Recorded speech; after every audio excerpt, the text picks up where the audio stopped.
Hey everybody, this is Tambiota and I'm back with another transforming robot video review. This time I have Machine Robo's Battle Robo, or you can also say it's Gobot Tank. So these are official masterpiece versions of Gobots. They just can't use the names because Hasbro has all the copyrights to them, so they just use the Japanese names on them, which I'm fine with.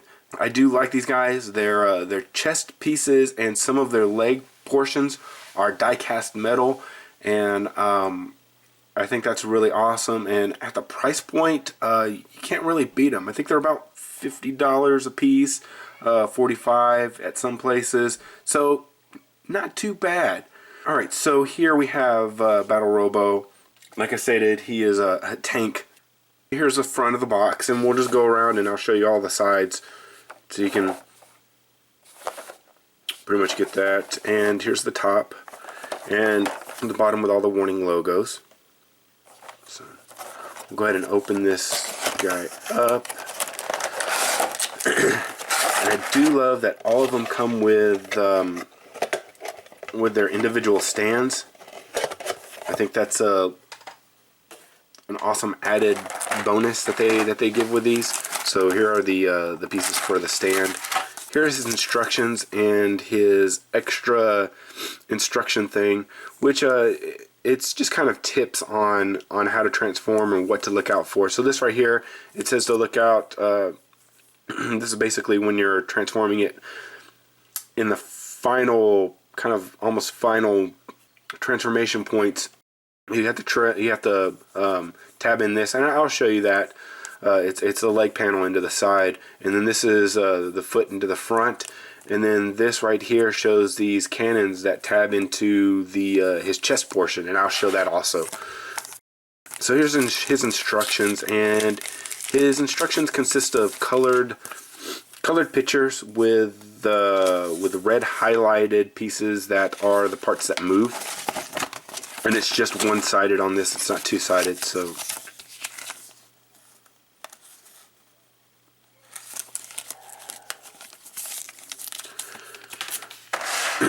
And so for the base here, I'll just quickly make this for you. So we'll just lock these two pieces together. They just kind of interlock. And then I'll just do the regular stand-up version of it. I have another version of the setup on some of the other videos. So you'll tab it into there in the back with this piece right here into this middle slot. Let's see if I can get this. Okay, and then these tab into here. You gotta make sure that all this stuff is lined up. Okay.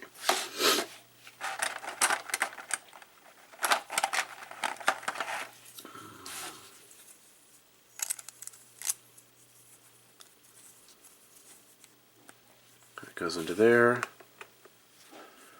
Tab that back portion in, then tab those in. Then you have this right here to then bridge this gap. And you know, if you have another set, you can actually make it go higher or do different things. Like you can attach multiple bases to each other to make it longer. Then you have this three-part right here that kind of snaps in and holds these together. And you really don't need all three of these whenever you're doing it in robot mode. It doesn't need to really be that tall. So normally I just use two of them. Really, if you wanted it in a flying stance, is the only time that you would really need three of them. And with this guy being a tank, you don't really need that. So we'll pull that forward one like that. Probably tap it together twice. And see, that's the basic configuration for the stand. And we'll show that off in a little bit later. So go ahead and get the figure out. So here's Battle Robo.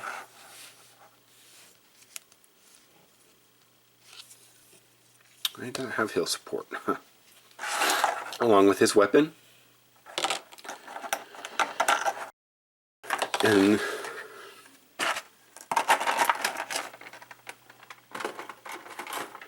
here's the connector bit that goes in the back of him that allows him to connect to the stand, and I'll show that off in later on in the video. So his weapon tabs into his arm right here, like that. I don't know if you can tab it in like this. Barely, but it doesn't really stick very well. But it will fit like that. Or if you want to, you can have it tabbed into his hand also. Oh. Maybe.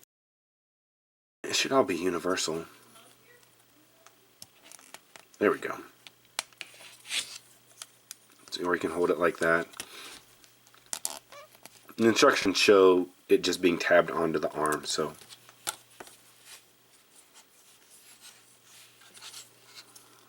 Alright, so let's go ahead and transform him into his tank mode. So we'll flip these around, kind of get them out of the way. We'll flip these up. Flip these up.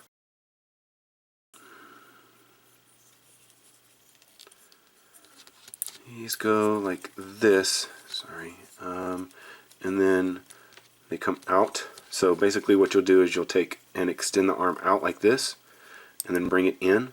And see how, this was something that I was going to show you, these guns right here, there are actually holes, and you can see them. No, not really, you can't really see them. There's one of them right there. And when you bring this down, then those tab into those holes, the guns do. See, you can see the gray bits, that's it tabbing into the gun. So you flip these forward, and you take these, and these will fold back, not on the shoulder joint, but up here.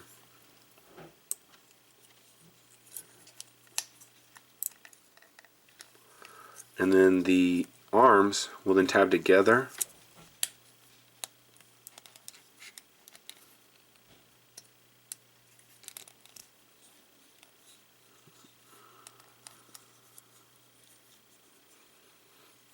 Okay, so that flips forward, and then you take the legs.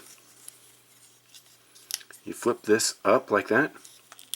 Flip this up, and you don't feel. Oh yeah, there's die cast on the side right here. This side panel, just this little bitty piece right here is die cast. It's not even die cast on the inside, it's just on the outside portion of it that's die cast. See, if you look at it, you can see a a seam right there, and that's where the die cast ends. And then this portion of the body is die cast right here on the chest. Alright, so those fold like that. So this goes back like this. This is one of the easiest ones to transform. This is very, very, very easy. Very simplistic. So that goes like that, and then flips around. And sometimes these don't really want to stay. You got to make sure that gets around there.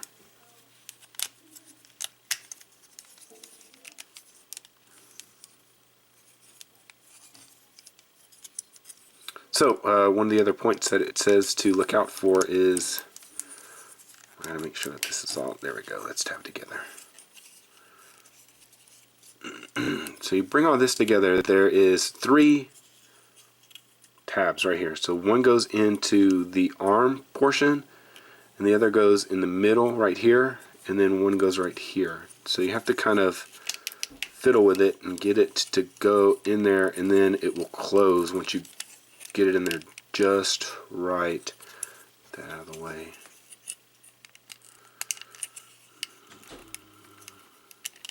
Okay, that's in. That's in. Come on.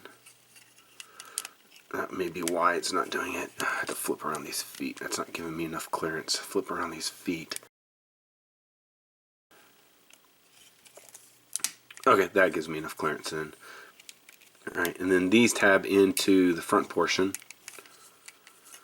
So you have this rotates around. These little treads are on ball joints right here on the side of the feet, so they can do different things. You can get different terrain combinations and such, so it has some posability with that.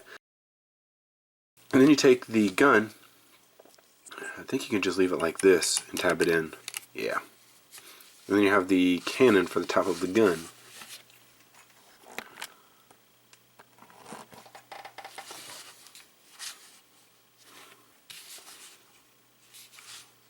Very little simplistic vehicle, but it's nice. It's not overdone. Sometimes some of these transformation sequences get overdone and they become really complex for no reason. But I feel like this is, it's enough engineering in it to make it what it's supposed to be, and it looks nice. You don't see any robot pieces hanging out. You don't see a head. You don't see any arms. You don't really see the feet, because the feet are, in such a way that you do see the feet, but it's part of the tank. So with the way that the panel flips up, it doesn't look like it doesn't really look like the leg. You can kind of tell that maybe these are feet right here, but that's okay.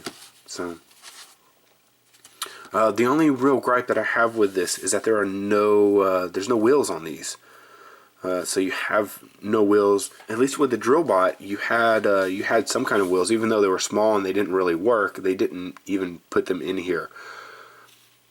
So I don't know why they didn't do that, but they didn't. Maybe they didn't feel like they had enough space in there to create wheels in there. They only needed basically one wheel in the middle of each one. So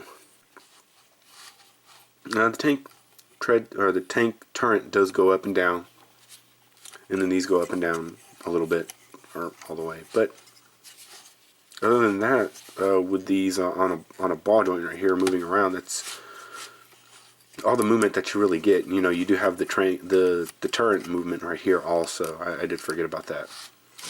So let's go ahead and get him back into his robot mode, which is easy enough. So you can flip this down and tab it into here. It just gets a little bit harder to pull it out if you do that. So so use the small nub right here, and that'll work well enough for you. Let's see. And then it's really easy to pull out. And then, all right, so we're going to go ahead and rotate this around.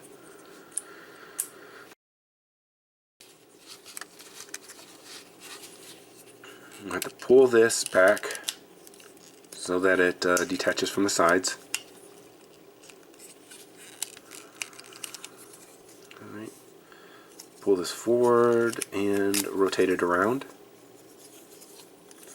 And we can close up these panels. Then we rotate these around. Flip these back, and these help hold up the body so that it doesn't fall back. See?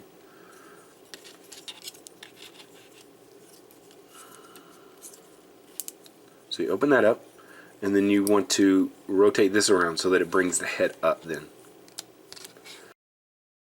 Drop the arm down, flip the fist out. Rotate these cannons around, and you're back to robot mode. So one last thing is tab the cannon into the arm.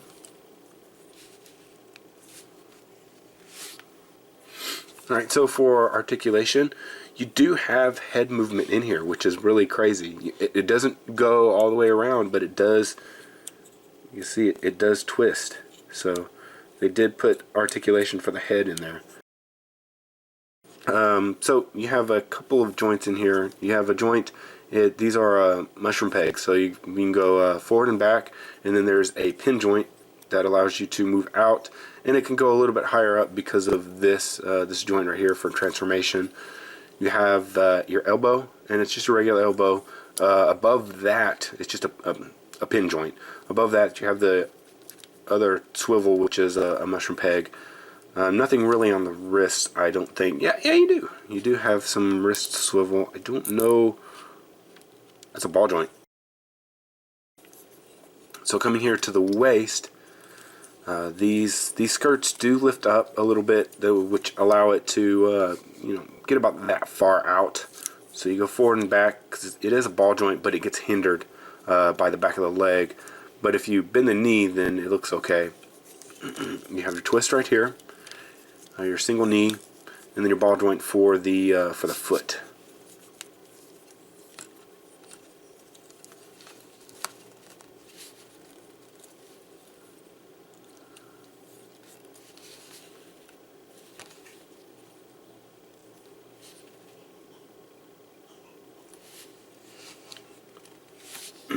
Alright, and so here's the stand, and here is the his little peg that pegs into the back here that connects him to the stand. So you have this, and it just goes in there like that.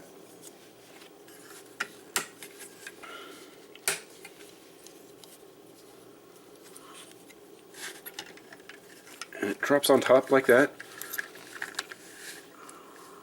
And there you go, he's fully supported by the stand. He's not going to tip over or anything because the base is really large. Even though he does stand up on his own fairly well without the support of it. He is a little bit back heavy because he has no heel support, but I haven't had any issues with him falling over. So, but if you wanted to display him this way, then you would have no reason that he would fall over. And so for size comparison, I have some Transformer masterpieces here, since these guys are supposed to be masterpieces. Here's Bumblebee, and then once again here's Lamvor or Sideswipe, and then here is to show just how out of scale or how small these guys are. Here's the MP10, so I'll go ahead and bring all these guys back. So you can see just what kind of scale these things are. And I know they are kind of small, but I think for the price point, they're doing pretty good, because I think the Bumblebees here were what, $60, and I think these are $40 to $45 to $50. So price point's pretty good, and you do get die cast in all of these, and you do get stands. So I think it's pretty good for the money. So.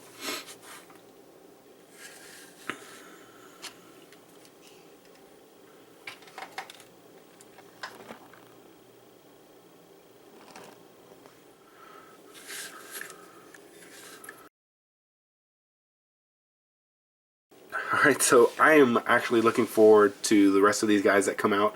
I know that 2, 3, and 4 were released. Initially, number 1 has not been released. That is Cycle or Bike Robo. And when he comes in, I'll be getting him, and I'll be bringing a review to you guys. I'm looking forward to that one. And there are 3 others that are supposed to come out. Turbo or Supercar Robo, Spacey or Shuttle Robo, and Fitter or Jet Robo. So those are the other 3 that I've seen pictures of prototypes of. So I'm pretty sure that they'll be out pretty soon, since these things were released fairly quickly. So, alright, so that's going to be it for my review of Battle Robo. Don't forget to check out all my other videos. Like, subscribe, follow me on Twitter. This has been Tambiota, and I'll see you guys next time.